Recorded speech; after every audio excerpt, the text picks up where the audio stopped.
السلام علیکم ورحمۃ اللہ وبرکاتہ۔ ایسی اسلام یوٹیوب چینل میں جتنی ویڈیوز اپلوڈ کی گئی ان میں سے چند ویڈیوز کی چند جھلکیاں اس ویڈیو میں پیش کی گئی ہیں۔ مکمل ویڈیو کو دیکھیں۔ اگر یہ ویڈیو اچھی لگے تو ضرور دوسروں کو شیئر کریں اور چینل کو سبسکرائب کرنا نہ بھولیں۔ اس کا جو خاص مرید ہے وہ یونس گوہر شاہی ہے۔ اس کا دعویٰ ہے حضرت مہدی علیہ الرحمہ جن کے آخر زمانے میں آمد ہوگی وہ خود میرا مرشد ریاض احمد گوہر شاہی ہے۔ وہ اپنے مرشد ریاض احمد گوہر شاہی کے مہدی ہونے پر دلیل کے طور پر احادیث مبارکہ کو تو پیش نہیں کر سکتا، اس لیے وہ اپنے گمراہ کن تجربات کو دلیل کے طور پر پیش کر رہا۔ اب امت مسلمہ کے سامنے ایک طرف گمراہ یونس گوہر شاہی کے گمراہ کن تجربات ہیں اور دوسری طرف تاجدار مدینہ سرور کونین حضرت محمد رسول اللہ صلی اللہ علیہ وسلم کے احادیث مبارکہ۔ فتنہ شکیلیت ایک ایسا فتنہ ہے جو ملک کے کئی صوبوں میں بڑھتا ہی چلا جا رہا ہے۔ شکیل بن حنیف دو فتنوں کا جامع ہے۔ مختلف حصوں میں اس جھوٹے مہدی اور جھوٹے عیسیٰ کی دعوت و تبلیغ کا سلسلہ برسوں سے جاری ہے، لیکن گمراہ شکیل بن حنیف کا اس سے کوئی تعلق نہیں۔ لیکن گمراہ آدمی شکیل اپنے باپ حنیف سے پیدا ہوا ہے۔ ان قرآنی آیتوں اور احادیث مبارکہ کی روشنی میں دیکھا جائے تو معلوم ہو جائے گا کہ شکیل بن حنیف ایک گمراہ آدمی ہے۔ نمبر 1، حضرت مہدی علیہ الرحمہ کا نام محمد ہوگا۔ نمبر 2، حضرت مہدی علیہ الرحمہ کے والد کا نام عبداللہ ہوگا۔ نمبر 3، حضرت مہدی علیہ الرحمہ کے والدہ کا نام آمینہ ہوگا۔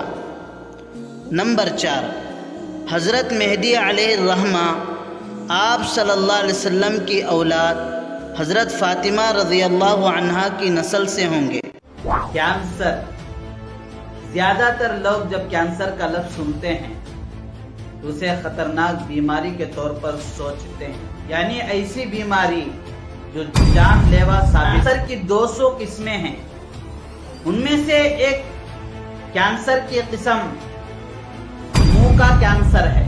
منہ کے کینسر سے بچنے کے لیے صرف آپ کو 20 روپے خرچ کرنا چاہیے۔ WHO کی ایک حالیہ رپورٹ کے مطابق شراب کے استعمال سے ہر سال دنیا بھر میں 26 لاکھ لوگ موت کے منہ میں چلے جاتے ہیں۔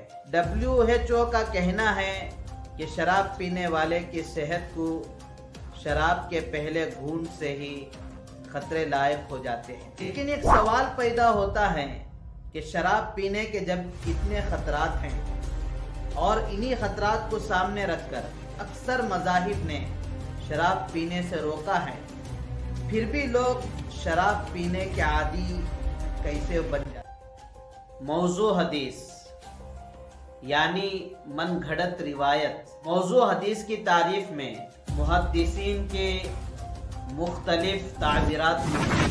اگر ان تمام تعریفات کا خلاصہ اور حاصل دیکھا جائے تو یہ بات سامنے نکل کر آتی ہے، اور موضوع حدیث بیان کرنے والے کے بارے میں آپ صلی اللہ علیہ وسلم کا یہ فرمان اپنے بیانات اور مذاکرات اور مجالس میں موضوع روایتوں کو بیان کرنے سے مکمل بچنا چاہیے تاکہ آپ صلی اللہ علیہ وسلم کی بددعا سے بچیں۔ ایک روایت یہ بیان کی جاتی ہے بابری مسجد۔ بہت سارے لوگوں کے ذہن میں بات آتی ہے کہ بابری مسجد کو بابر نے تعمیر کروایا تھا، لیکن مسجد کو 6 دسمبر 1992 کو شہید کر دیا گیا اور 9 نومبر 2019 کو ہندوستانی عدالت عظمیٰ نے بابری مسجد کے تعلق سے اپنا حتمی فیصلہ سنا دیا۔ مسجد کو مندر بنانے کی سازش بہت پہلے ہی ہو چکی تھی۔ آج کل کے واقعات سے مولانا ابوالکلام آزاد رحمۃ اللہ علیہ کے خدشات صحیح